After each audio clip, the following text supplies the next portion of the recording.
was as cruel as the cities I lived in. Everyone looked worse in the light. Mengapa tindakan itu penting? So many lies. Dalam kewirausahaan, ide saja tidak cukup. Banyak orang memiliki gagasan hebat, tetapi hanya sedikit yang benar-benar mengeksekusinya. Orientasi pada tindakan adalah kemampuan untuk segera bergerak dan merealisasikan rencana menjadi kenyataan.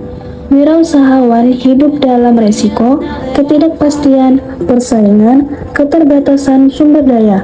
Jika hanya berpikir dan tidak bertindak, peluang akan hilang. Seringkali kita merasa sudah hebat karena punya ide yang bagus, tetapi dalam dunia nyata ide tidak memiliki nilai sampai dijalankan. Wirausahawan berbeda dari pemimpi karena mereka bergerak.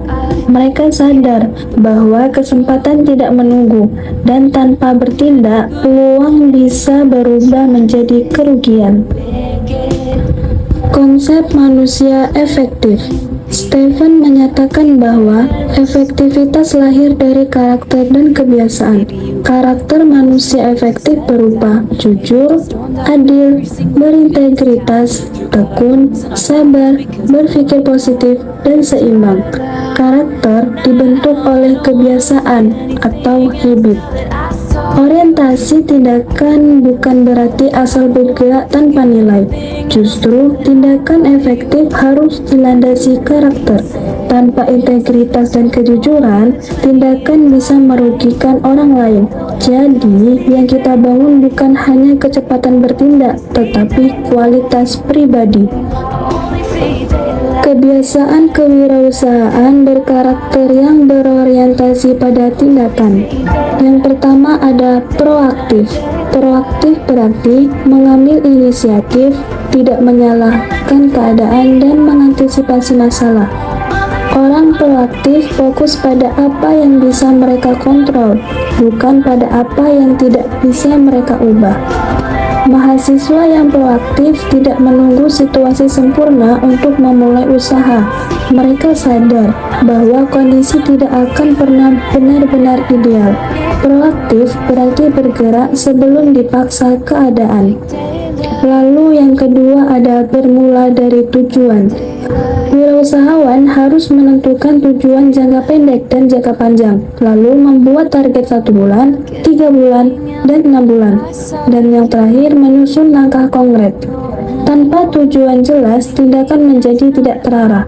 Bayangkan, jika kita naik kendaraan tanpa tahu tujuan, kita memang bergerak, tetapi tidak tahu kemana. Begitu juga dalam bisnis, bergerak saja tidak cukup, kita harus tahu arah dan tujuan yang ingin dicapai. Yang ketiga, mendahulukan yang utama.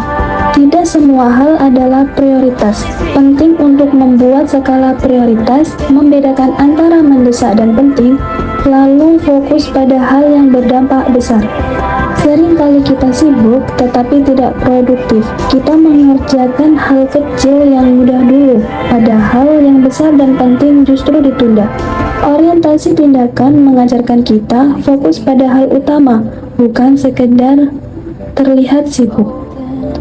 Yang keempat, berpikir win-win. Dalam hubungan bisnis, terdapat 4 kemungkinan. Win-win, win-loss, loss-win, loss-loss. Pendekatan terbaik adalah win-win, yaitu semua pihak merasa diuntungkan. Bisnis bukan tentang menjatuhkan orang lain agar kita naik. Jika mitra rugi, hubungan tidak akan bertahan lama. Prinsip win-win menciptakan keberlanjutan dan kepercayaan. Memahami untuk dipahami. Untuk menciptakan win-win, kita harus mendengarkan lebih dulu, pahami kebutuhan orang lain, dan hargai sudut pandang mitra. Komunikasi yang efektif adalah kunci keberhasilan bisnis.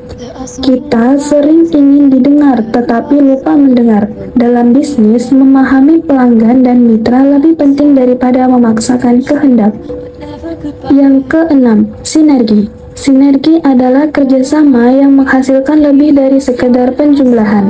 Contoh, si A bekerja sendiri menghasilkan 5, sedangkan B bekerja sendiri menghasilkan 5. dan dengan bersama bisa menghasilkan lebih dari 10. Kolaborasi yang baik menciptakan kekuatan baru. Sinergi membuat hasil menjadi lebih besar daripada usaha individu. Yang ketujuh, menajamkan ketahanan dan fleksibilitas.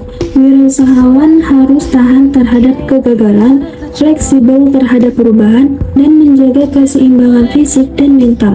Bisnis selalu berubah dan hanya yang adaptif yang bertahan. Gagal bukan akhir, justru kegagalan adalah bagian dari proses. Ketahanan mental menentukan apakah seseorang berhenti atau bangkit kembali.